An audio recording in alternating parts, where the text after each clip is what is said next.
ഈയിടയിൽ കണ്ടതിൽ വെച്ച് one of the best super hero movie ആയിരുന്നു പ്രശാന്ത് വർമ്മന്റെ സംവിധാനത്തിൽ തേജ സഞ്ജ നായകനായി എത്തിയ ഹനുമാൻ എന്ന മൂവി. വെറും 25 കോടി ബഡ്ജറ്റിൽ നിർമ്മിച്ച പടം വേൾഡ് വൈഡ് ബോക്സ് ഓഫീസായിട്ട് നേടിയെടുത്തത് 300 കോടിക്ക് മുകളിലായിരുന്നു. ഹനുമാന്റെ ഫസ്റ്റ് പാർട്ട് പുറത്തിറങ്ങി ഗംഭീര വിജയം നേടിയപ്പോൾ തന്നെ സിനിമയുടെ ടീം പറഞ്ഞിട്ടുണ്ടായിരുന്നു സെക്കൻഡ് പാർട്ട് ഉടനെ ഉണ്ടാകുമെന്നും രണ്ടാം ഭാഗത്തിന്റെ പേര് ജയ് ഹനുമാൻ എന്നും ആയിരിക്കുമെന്ന്. ഇപ്പോൾ ഇത് അറിയാൻ സാധിക്കുന്നത് ജയ് ഹനുമാന്റെ ഷൂട്ടിംഗ് ഉടനെ തന്നെ ഉണ്ടാകുമെന്നും അതിനൊന്ന് സൂചകമെന്നോണം പുതിയൊരു പോസ്റ്ററും കഴിഞ്ഞ ദിവസം പുറത്തിറക്കിയിട്ടുണ്ടായിരുന്നു. പടം എവിടെയാണോ അവസാനിക്കുന്നത് അവിടെ നിന്നാണ് സെക്കൻഡ് പാർട്ട് തുടങ്ങുന്നതെന്ന് സൂചന നൽകുന്ന ഒരു പോസ്റ്ററാണ് ഇപ്പോൾ പുറത്തിറക്കിയിരിക്കുന്നത്. അല്ലു അർജുന്റെ കരിയറിലെ വൺ ഓഫ് ദ ബെസ്റ്റ് സിനിമകളിൽ ഒന്നാണ് പുഷ്പ ദ റൈസ്. ഇപ്പോൾ ഇത് അതിന്റെ രണ്ടാം ഭാഗമായിട്ടുള്ള പുഷ്പ ദ റൂളിന്റെ പ്രൊമോ ഇന്നലെ വൈകുന്നേരം 4 മണിക്ക് പുറത്തുവിട്ടിരിക്കുകയാണ് പടത്തിന്റെ ടീം. വെറും ഒരു ദിവസം കൊണ്ട് തന്നെ 3.6 മില്യൺ വ്യൂസ് ആണ് യൂട്യൂബിൽ നിന്ന് കിട്ടിയിരിക്കുന്നത് പുഷ്പ 2ന്റെ പ്രൊമോയ്ക്ക്. ട്രെൻഡിങ് നമ്പർ 2ൽ വന്നിരിക്കുന്ന പടത്തിന്റെ ഫുൾ സോങ് ഈ വരുന്ന മെയ് 1 പുറത്തുവിടുമെന്നാണ് അറിയാൻ കഴിഞ്ഞിരിക്കുന്നത്.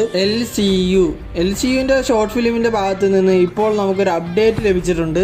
ലോകേഷ് കനകരാജ് സംവിധാനം ചെയ്യുന്ന LCUന്റെ ഷോർട്ട് ഫിലിമിൽ എല്ലാ ക്യാരക്ടേഴ്സിന്റെ റെഫറൻസ് ഉണ്ടാവുമെന്ന് ഞാൻ നേരത്തെ സൂചിപ്പിച്ചായിരുന്നല്ലോ. ഇപ്പോൾ അറിയാൻ കഴിഞ്ഞിരിക്കുന്നത് LCU ഷോർട്ട് ഫിലിമിൽ ലിയോ 2ന്റെ തുടക്കം കുറിക്കുന്ന ഒരു അപ്ഡേറ്റ് ലോകേഷ് നമുക്ക് വേണ്ടി കരുതി വെച്ചിട്ടുണ്ടെന്നാണ് അറിയാൻ കഴിഞ്ഞത്. അത് എന്ത് തരം അപ്ഡേറ്റ് ആയിരിക്കും ലോകേഷ് നമുക്ക് വേണ്ടി കരുതി വെച്ചിരിക്കണമെന്ന് അറിയത്തില്ല. ഇതിനു മുമ്പ് റോളക്സ് സിനിമേന്റെ തുടക്കം എന്നോണം LCU ഷോർട്ട് ഫിലിമിൽ റോളക്സിന്റെ ഒരു കോൾ ഉണ്ടാകുമെന്ന് നമ്മൾ കേട്ടായിരുന്നല്ലോ. അപ്പോൾ അതുപോലെ തന്നെ ലിയോ 2ന്റെ തുടക്കത്തിന് കാരണമാകുന്ന എന്തെങ്കിലും ഹിന്റ് ആയിരിക്കും ഈ ഷോർട്ട് ഫിലിമിൽ തരാൻ പോകുന്നത്.